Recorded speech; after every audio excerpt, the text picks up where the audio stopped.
Hello everyone, welcome to Gupta's ambition classes. आज हम exercise 6.2 के क्वेश्चन नंबर 3 से स्टार्ट करने वाले हैं। Up to question number 2 and basics of parallel line and transversal हम लोगों ने प्रीवियस वीडियो में ऑलरेडी देख चुका है। तो अगर आप ये वीडियो फर्स्ट टाइम देख रहे हैं तो वो वीडियो जरूर देखें सो दैट कि आपको बेसिक समझ में आए। Okay, now let's start from question number 3। In the given figure, it is clear that AB is parallel to CD. यहाँ ये गिवन है ए बी पैरेलल किससे सी डी से, एंड ई एफ जो है वो परपेंडिकुलर है किस पे, E F is perpendicular to C D, and it is given that measure of angle G E D. G E D मतलब कौन सा एंगल है, जी ई डी मतलब ये कंप्लीट एंगल कितने डिग्री का है, ये है 126 डिग्री का। ठीक है, now we have to find multiple angles. कौन कौन सा एंगल्स फाइंड करना है हमको, first angle A G E. A G ई मतलब ये एंगल हो गया। दूसरा एंगल कौन सा है, जी E F. G E F मतलब कौन सा एंगल, जी ई एफ मतलब ये एंगल जी ई एफ है ना। जी ई एफ मतलब ये जो हमने येलो से प्रेजेंट किया है वो angle. Okay, now next one is F G E. F G कौन सा एंगल है, एफ जी ई मतलब ये वाला एंगल। ठीक है, नाउ चलो वन बाय वन देखते हैं। सबसे पहला let's start with the solution part.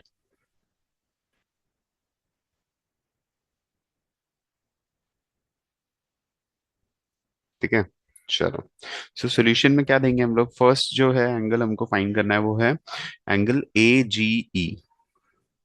Angle A जी कौन से एंगल के बराबर है, अगर आप देखो प्रॉपरली, अगर आपने सारी प्रॉपर्टीज ध्यान से पढ़ी है तो आप ये समझ पाओगे कि एंगल ए जी ई कौन सा एंगल है। देखो जरा, एंगल ए जी ई जो एंगल है वो एंगल जेड में लाए हो रहा है ना। A B is parallel to C D. जब दो पैरेलल लाइन के बीच में दो एंगल्स ऐसे लाए होते हैं जो कि जेड में हो, मतलब अगर आप यहाँ देखो तो इस टाइप से एंगल्स है ना। तो this angle is equals to this, ये कौन सी प्रॉपर्टी थी, ऑल्टरनेट इंटीरियर एंगल प्रॉपर्टी है ना। तो अगर आप देखो तो यहाँ पे ए जी ई एंगल किसके बराबर है, ए जो एंगल हमसे हमको दिया गया है जी ई डी के बराबर, विच इज 126। तो क्यों है ये equal, because alternate interior angle. तो हम बोलेंगे angle A G E is equals to angle G E D, that is equals to 126 degree है ना। ये दोनों इक्वल है, रीजन क्या देंगे इसमें, alternate interior angle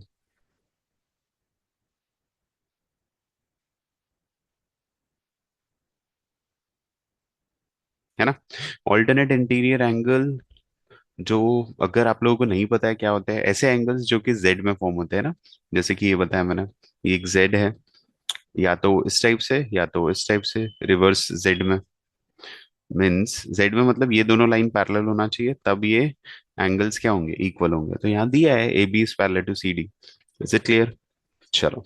so that is the reason कि हम बोल सकते हैं A G is equals to G E D, and because of alternate interior angle therefore A G is also equals to, you can write angle A G E is equals to 126 degree. Is it clear, okay now चलो इसको एक बार erase कर लेते हैं।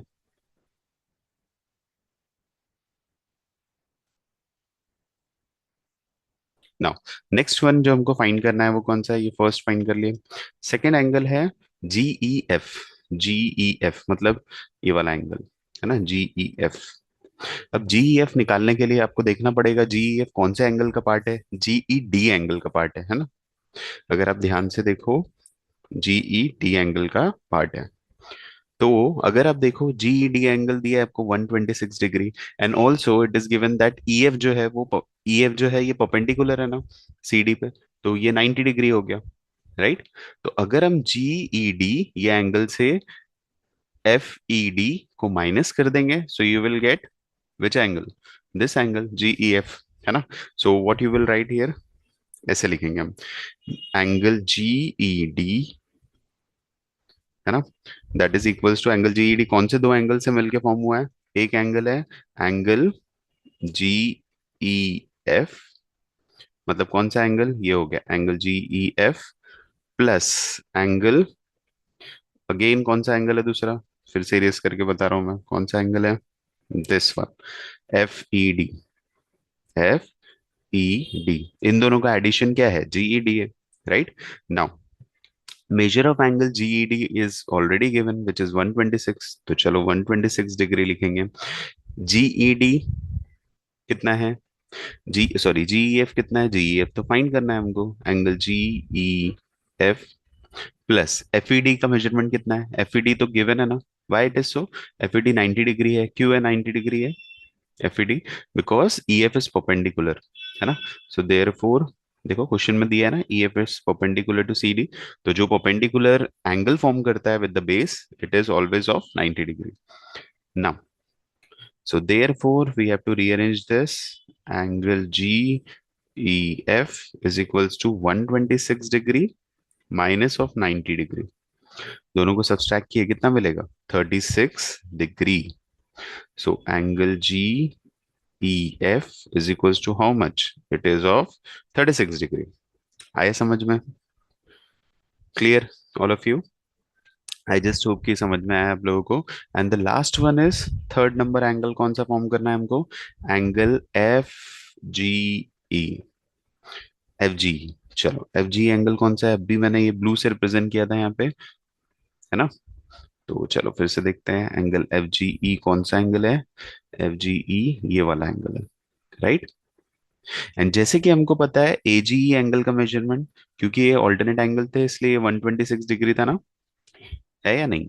तो अगर आपको F G calculate करना है तो ये दोनों एंगल्स अगर आप देखो तो angle A G E plus angle F G E दोनों मिला के क्या फॉर्म कर रहे हैं, कंप्लीट एंगल फॉर्म कर रहे हैं, है ना, सेमी सर्कल फॉर्म कर रहे हैं। सेमी सर्कल है दैट मीन्स क्या है, स्ट्रेट लाइन है वो, right. So what you will write here, to find F G E we have one relation, angle A G E plus angle F G E is equals to how much, 180 degree, है ना। इन दोनों angles का सम कितना होगा, 180 degree. अब यहाँ पे क्या लिखेंगे हम, angles forming a linear pair,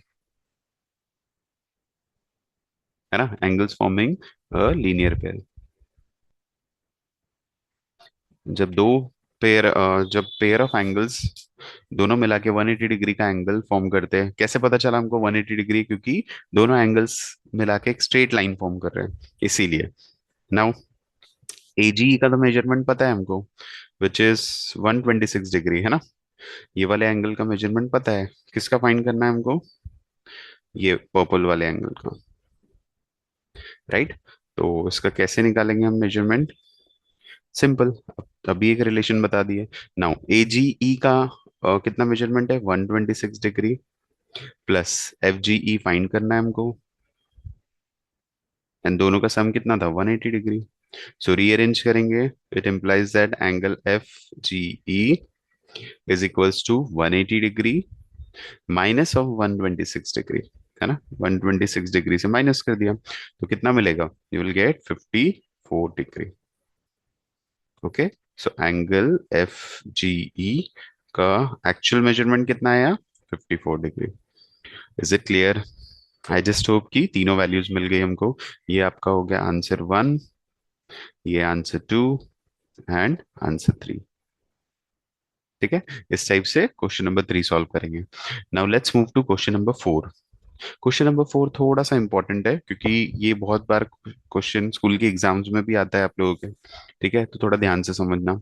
अब यहाँ पे क्या दिया है, क्वेश्चन में दिया है आपको कि P Q is parallel to S T. P Q जो है, ये लाइन पी क्यू दिख रही है हम सबको, ये किससे पैरेलल है, एस टी से पैरेलल है। सर आप बोलोगे कि सर ये तो आमने सामने नहीं है, तो इट डजेंट मैटर, अगर आप एस टी को एक्सटेंड करोगे ना तब तो वो पैरेलल हो जाएगी, right. So it is given that कि P Q is parallel to S T. And और क्या दिया है, measure of angle P Q R दिया है विच इज ऑफ 110, दिख ही रहा है हमको डायग्राम में। एंड आर एस टी दिया है 130, आर एस टी मतलब ये वाला angle which is of 130। Find क्या करना है हमको, क्यू आर एस मतलब ये एंगल फॉर्म करना है, इसका मेजरमेंट फाइंड करना है। तो अब ये थोड़ा सा यूनिक प्रॉब्लम है ना, क्योंकि अगर आप देखो क्यू आर एस से तो कोई रिलेशन ही नहीं है अदर टू एंगल्स का, नहीं है, तो हम लोग रिलेशन फॉर्म करेंगे। Now what you have to do here, you have to construct a line. क्या करेंगे हम लोग, we have to construct a line here, just a second. यहाँ पे एक लाइन कंस्ट्रक्ट करना है हमको.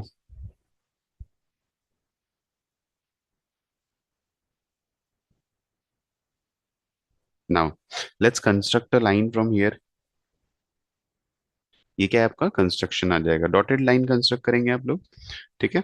Now let's start solving this. तो एक लाइन कंस्ट्रक्ट किया, इसमें पॉइंट दे दिया x, इसमें पॉइंट दे दिया हमने क्या y. ठीक है. Now as we all know x, X R Y is a line, क्योंकि एक स्ट्रेट लाइन है. तो हम क्या करेंगे, यहाँ पे एक एंगल ड्रॉ करेंगे. Okay. So first of all, as we all know, solution. So as we know, measure of angle PQR plus, ये PQR एक एंगल है, प्लस एंगल QRX. QRX कौन सा एंगल है, ये वाला, दिस एंगल QRX. अब QRX का मेजरमेंट तो नहीं है हमारे पास, लेकिन हम फाइंड कर सकते हैं. कैसे? क्योंकि हमको पता है, जब दो लाइन, हमने रूल पढ़े थे ना ट्रांसवर्सल का, कि जब दो पैरेलल लाइन के बीच में दो एंगल्स आते हैं तो उनका सम कितना होता है, 180 होता है. सिमिलरली अगर आप देखो तो ये P Q is parallel to X Y हो जाएगा. सो फर्स्ट ऑफ ऑल एक चीज और लिखो आप यहाँ पे, कंस्ट्रक्शन. कंस्ट्रक्शन लिखेंगे, क्यों कंस्ट्रक्शन लिखेंगे, क्योंकि हमने कुछ कंस्ट्रक्ट किए हैं ना न्यू. तो you will write P Q is parallel to X Y and also S T is parallel to X Y. ये हमारा कंस्ट्रक्शन है. So you have to write this. So construction PQ is parallel to XY and ST is parallel to XY. Okay. Now अब देखो PQ और XY parallel है, तो जैसे कि अभी हमने देखे कि sum of interior angles lying on the interior angle lying on the same side of a transversal is equals to 180, है ना. इसीलिए इन दोनों एंगल्स का सम भी 180 हो जाएगा. अगर आप देखो ये एंगल और ये एंगल, ये दोनों भी एंगल दो पैरेलल लाइन के बीच में लाए हो रहे हैं, तो इनका सम भी कितना हो जाएगा, 180 डिग्री. सो जैसे कि हमको पता है पी क्यू आर का मेजरमेंट कितना है, 110. क्यू आर एक्स का मेजरमेंट हम निकाल सकते हैं ना. So angle Q R X is equals to 180 degree. Now by rearranging this, angle Q R X is equals to 180 degree minus of 110 degree. Okay. तो how much you will get, 70 degree. Angle Q R X कितना हो गया, 70 degree हो गया. Now put the value here, Q R x की value लिख देंगे which is of 70 degree. ठीक है. देखो ये चीज हमेशा ध्यान रखो कि हमको फाइंड कौन सा एंगल करना है, ये वाला क्यू आर एस. अब वो फाइंड करने के लिए एक और एंगल निकालने की जरूरत है हमको, which is this one. Same relation use करेंगे. As we all know, S T is parallel to X Y. अब ये दो लाइन पैरेलल है, तो सम ऑफ इंटीरियर एंगल्स इसके भी क्या होंगे, 180 होंगे, है ना. सो ये तो हमने फर्स्ट निकाल लिया. Second, you will say, as we know st is parallel to xy, है ना. so therefore we can say that angle rst plus angle yrs is equals to कितना, 180 डिग्री, है ना. इसमें भी रीजन क्या लिखेंगे हम लोग, same reason. Angle lying between two parallel side on the same side of a transversal, the sum of this two angles should be 180 degree, है ना. so RST कितना है, 130 डिग्री है, plus angle Y R S कितना है, Y R S नहीं पता, यही तो फाइंड करना है, Y R S is equals to 180 degree. ठीक है. सो बाय रीअरेंजिंग दिस, इसको रीअरेंज करेंगे, you will get how much, angle Y R S is equals to कितना, 180 degree minus of 130 degree. Okay. So कितना मिलेगा, 180 minus 130, you will get 50 degree. So angle Y R S भी मिल गया हमको 50 degree. Okay. But हम find क्या कर रहे थे, एज पर द क्वेश्चन, ये हो गया हमारा सेकंड वैल्यू. ये कितना हो गया, 50 डिग्री हो गया ना. हम फाइंड कर रहे थे क्यू आर एस. अब आपको एक बेसिक सी चीज ध्यान देना है कि अगर आप देखो तो ये तीनों एंगल्स का सम कितना है, ये तीनों एंगल्स का sum, this three angles, what will be the sum of this three angles. इन तीनों एंगल्स को मिला के क्या फॉर्म हो रहा है, एक स्ट्रेट लाइन फॉर्म हो रही है, so we can say that the sum of all three angle is 180 degree. तो जल्दी से मेजरमेंट लिखेंगे तीनों एंगल्स का।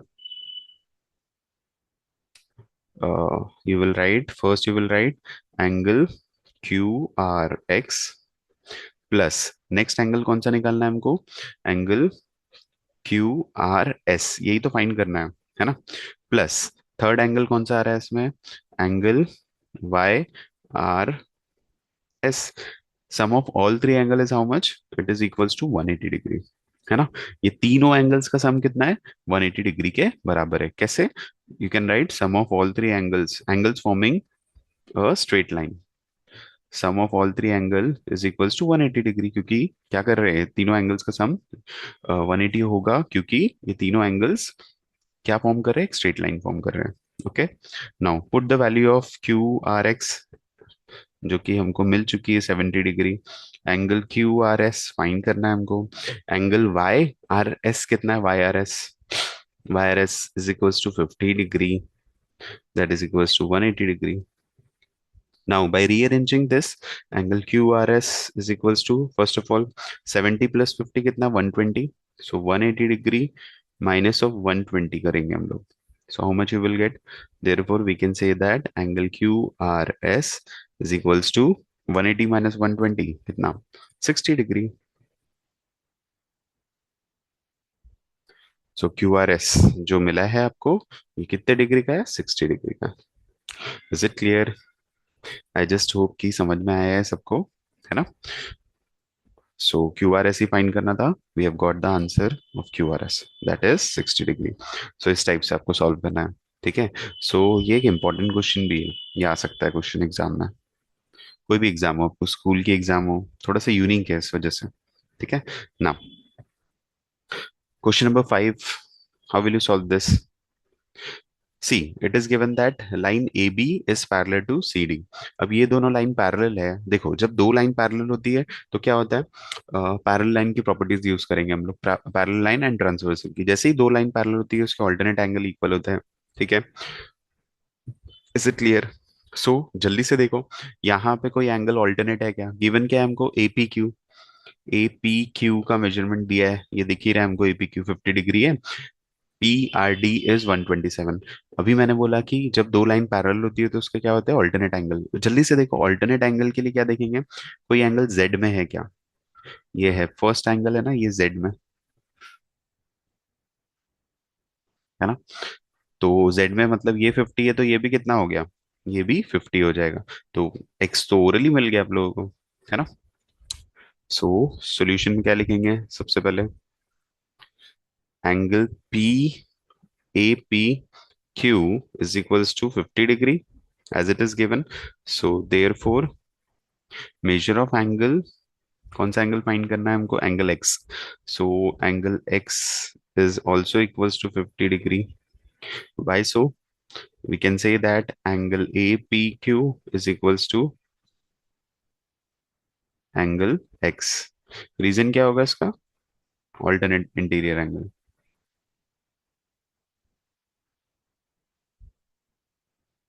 है ना।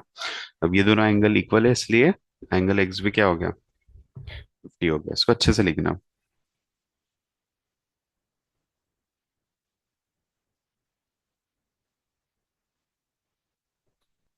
Is it clear. नेक्स्ट, अब एंगल y भी फाइंड करना है हमको। अब y फाइंड करने के लिए क्या करेंगे, हम सेम रूल देखेंगे कि is there any angle which is forming an alternate angle.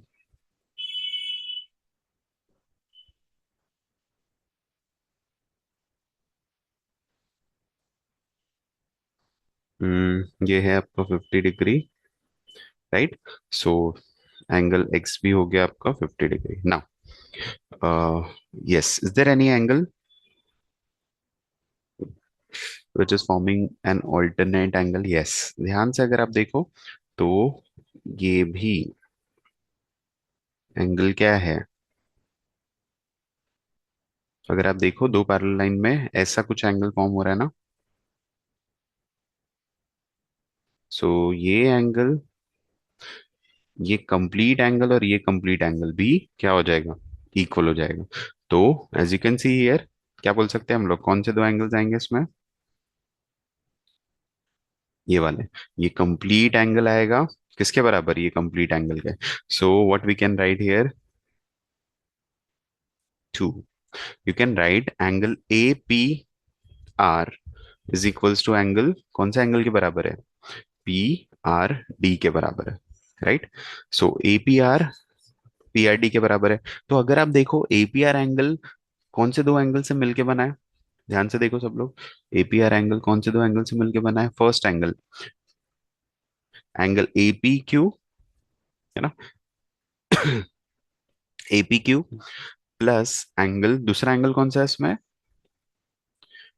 Q P R, Q P R लिखो या तो वाई लिखो, क्योंकि इसका मेजरमेंट वाई दिया है, तो angle Y that is equals to A P Q plus Y is equals to क्या मिल रहा है हमको? पी आर डी, है ना। और इसका रीजन क्या लिखेंगे आप? Same, alternate interior angle.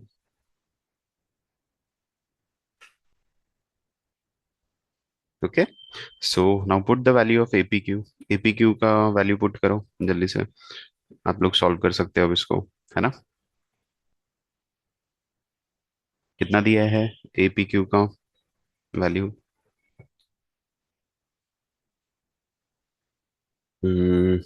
Yes, value of AP Q is कितना? 50 degree, plus angle Y we have to find. P R D क्या है?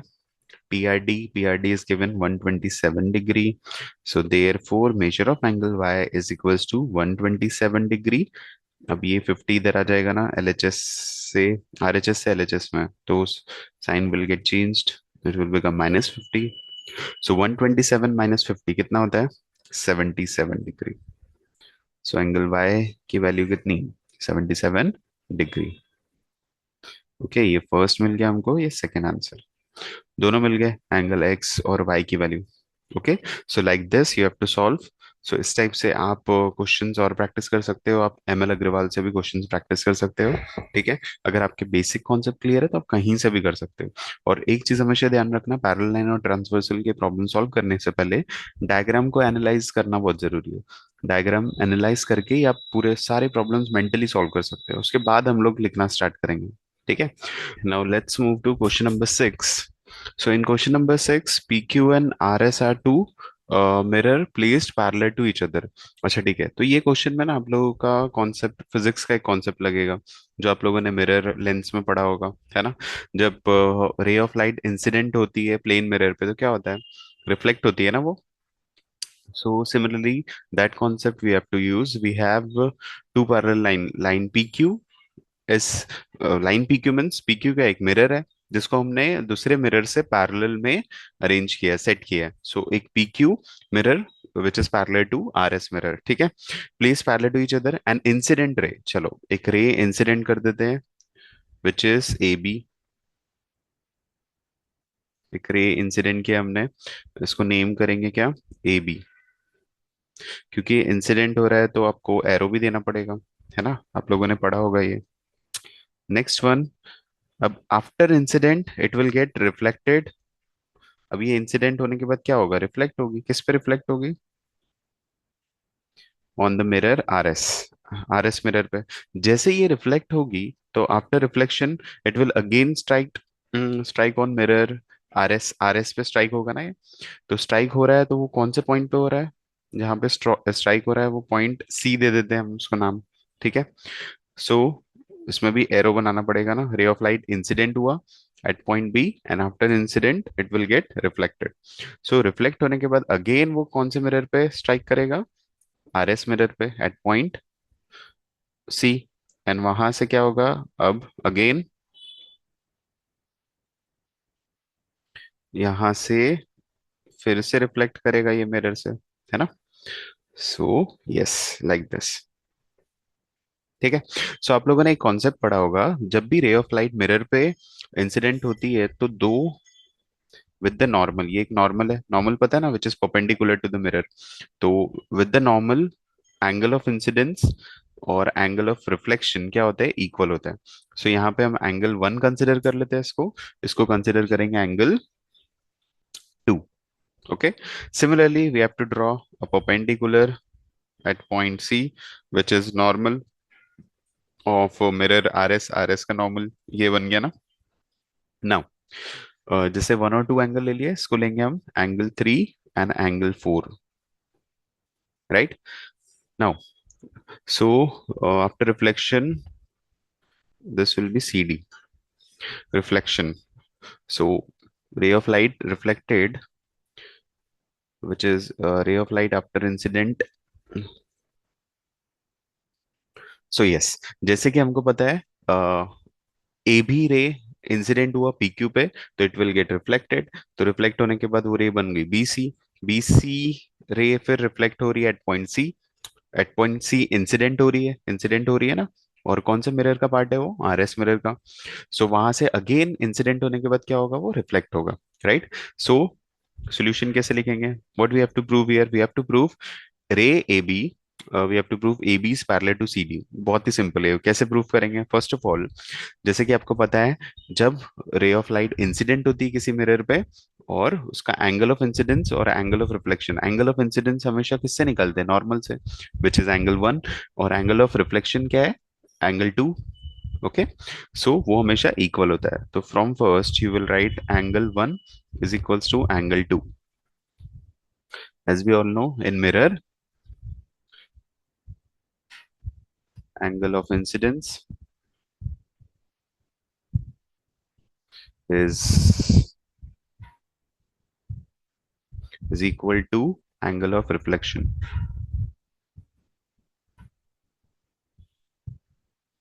है ना. एंगल ऑफ इंसिडेंस और एंगल ऑफ रिफ्लेक्शन इक्वल होता है. सिमिलरली सेकेंड केस में भी क्या है, एंगल 3 जो है वो इंसिडेंट रे है ना. किस पे इंसिडेंट है वो, और मिरर आर एस पे इंसिडेंट है. Okay. So similarly angle 3 is equals to angle 4 here. And same reason दे सकते हैं हम लोग इस पे. ओके. सो इट इज क्लियर कि angle 1 is equals to 2 and angle 3 is equals to 4. But we know, अब ये जो नॉर्मल है इसको भी नाम दे देते हैं हम लोग, E N F. But we know normal, normal E B is parallel, है ना. So instead of writing is parallel we can use symbol as well. E B is parallel to F C. ये जो normal E B है वो F C से parallel है ना. क्यों, क्योंकि दोनों भी परपेंडिकुलर है अपने अपने मिरर पे. तो जब दोनों परपेंडिकुलर है तो दोनों कैसे एक दूसरे के आमने सामने है ना.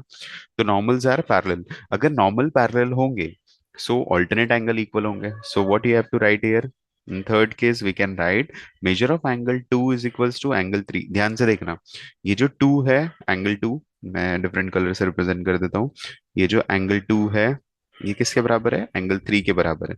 ध्यान से देखो, because E B is parallel to F C, तो दो पैरेलल लाइन के बीच में लाए हो रहे हैं, और ये एंगल्स कैसे जेड में आ रहे हैं, जेड में आ रहे हैं मतलब ऑल्टरनेट एंगल्स हुआ ना. ध्यान से देखो. Yes. So what you have to write here, this two angle will be equal, reason alternate interior angle,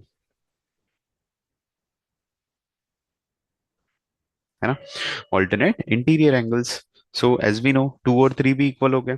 2 और 3 इक्वल है because of alternate interior angle. तो हम क्या कर सकते हैं इसमें, एंगल 2 और 3 जब एक दूसरे के बराबर है, तो हम और एंगल 1 2 के बराबर है, तो what we can do, angle 1 plus angle 2 is equals to क्या हो सकता है, एंगल 3. और एंगल 3 किसके बराबर है, एंगल 4 के. तो एंगल 3 में अगर हम एंगल 4 भी ऐड कर देंगे तब भी तो सेम ही है ना. So what you will get, this two will be equal from 1 2 and 3. ठीक है. सो यहाँ पे लिख सकते हो आप from 1 2 and 3, angle 1 plus angle 2 is equals to angle 3 plus angle 4.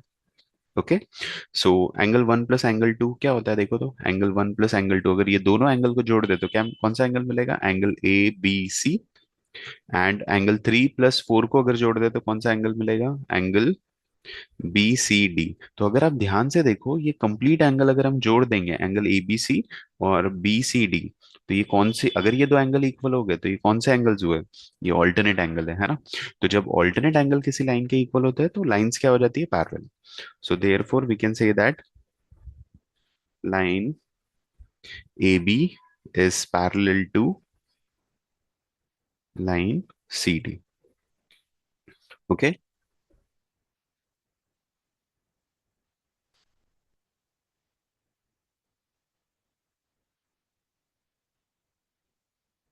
Alternate angles are equal therefore lines are parallel. ठीक है। So hence proved. इस टाइप से हम इसको प्रूव कर सकते हैं। ओके। सो बहुत ध्यान से करना है ये प्रॉब्लम। ठीक है, थोड़ा सा अलग था ये। इसके लिए आपको फिजिक्स के रूल पता होना चाहिए। Angle of incidence is equals to angle of reflection, है ना। यही रूल यूज हुआ है, और with the help of that हमने इसको प्रूव कर दिया। ओके। नाउ, सो आज के वीडियो के लिए इतना ही। वीडियो को लाइक शेयर और सब्सक्राइब जरूर करो, अपने फ्रेंड्स के बीच में जरूर शेयर करना है आपको। Okay. So thank you so much.